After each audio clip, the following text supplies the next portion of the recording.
अगर आप यहाँ पर ध्यान देंगे तो इन्वर्टिंग स्पीड जो ट्रिगर है उसमें हम लोगों ने ऑलरेडी ये सारे रिजल्ट और ग्राफ वगैरह सर्किट से डिराइव कर रखा है।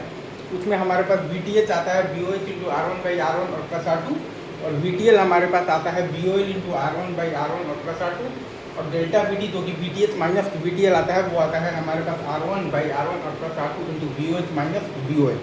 अगेन मैं फिर से बोल देता हूँ, इसमें आपके पास जो VTH आता है वो आता है VOH इंटू R1/R1 और प्लस R2, और आपके पास जो VTL आता है वो आता है आपके पास बेसिकली VOL इंटू R1/R1 और प्लस R2, और डेल्टा VT अपन डिफाइन करते हैं VTH माइनस VTL, तो वो आता है आपके पास बेसिकली डेल्टा VT बराबर R1/R1 और plus R2 into VOH minus VOL।